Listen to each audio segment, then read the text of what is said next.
I want to talk. I want to talk to you, whatever that really means. I would like to talk to you, but do I? Do I trust you? Do you trust me? Shit. Sorry, I'm not really used to talking. I don't really do this thing called talking. It's kind of like, well, you know, like watching an alien have sex awkwardly. Yeah. Anyway, maybe I should talk to you? Should I? About Margaret?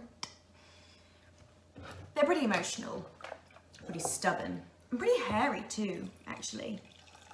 It's a bit awkward, the name, Margaret. A wee bit awkward, really. I don't know how to talk about Margaret. Like, how do you bring that up in conversation? Like, how? I mean, it's my body. My fucking body, you know? Scary, isn't it? Having a vagina and naming them Margaret. Did you think I was talking about someone else? Sorry to disappoint, but Margaret is not my elderly neighbour that smells of farts, nor are they my fluffy dog. The thing is, I don't know how to talk about Margaret. Like, who else do you talk to about your vagina? Like, how do you bring that up in conversation? Like, hello everyone, this is Margaret, my vagina. Obviously, it's not like I'm flashing it for the world to see. Unless it's what you want. But honestly, who does that? And was this really my choice? 14 years old and bam, it starts bleeding. I'm there panicking, nearly crying, trying to shove a tampon up there. There's blood everywhere. Grim, scary stuff. As if that was my choice. I know things are different for you, but I remember the first time it happened in some random dirty public toilet in Margate. It was an old tampon too. Dad had given it to me ages ago when we had the talk. Not the sex talk, that came years later. Anyway, to this day, I still can't get a bloody, no pun intended, tampon up there. No sex education class could ever teach me that. Those classes didn't really work for us, did they? Hang on. Is vagina even the right word? I've heard the word vulva sounds smart and maybe even scientific. Oh God. Do I really want to talk to you about this? I thought that if I used a metaphorical meaning, I would talk about it better, right? So, Margaret and I have a real odd relationship. I trim, I shave, I make them look good, but sometimes I just really can't fucking be arsed. You know, this feminism shit. Sometimes at the end of a long day, I just want a quick shower and that's it. People expect so much. Let me tell you something. I nearly died once because of bloody Margaret. Well, not quite them. I had an ingrown hair, nasty bugger, got quite infected. I thought I was gonna die. The doctor said I was fine and just being a little dramatic. But you know doctors, they'll tell you anything if you're female. Anything without a penis in the shape of a white man and they don't give a shit. You get it, right? The thing is, I didn't really know what to do with Margaret. Like, what are you supposed to do with your vagina? I mean, there's no real textbook on vaginas because they're all different, right? But what I really want to talk to you about is how emotional my vagina is. Yes, it's a fucking thing.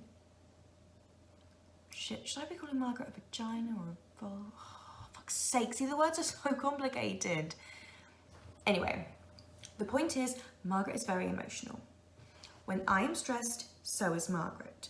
When I am hormonal, so is Margaret. When I'm sad, Margaret is fucking depressed. And when I'm horny, Margaret is... Well, you know. Can't win, really. Margaret is complicated. Kind of like being me.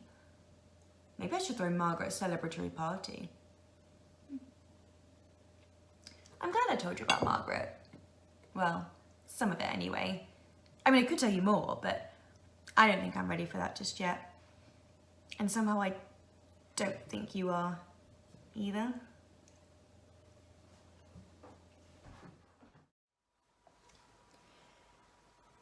Everyone thinks the world comes down to sex. Not even love, but sex. Every soap, every book, every film, every conversation, every emotion I have ever had, there's always someone bringing it back to sex, the origin of everything.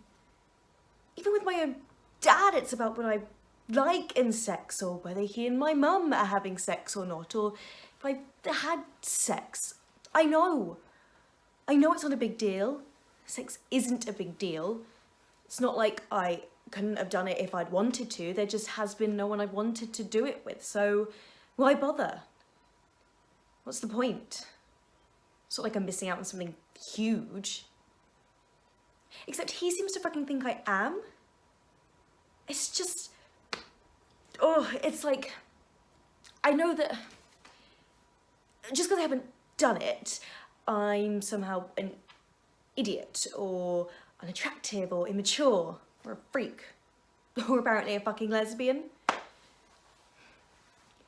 I mean, what, the actual 10, 15, maybe 20 minutes that you actually have sex, that you actually have a guy's dick, like, inside, what's the big deal? Just because I haven't done one thing with one guy one time for a quarter of an hour, everyone seems to think I'm somehow lacking and don't understand the absolute key to the world. Think not I love him, though I ask for him. 'Tis but a peevish boy, yet he talks well.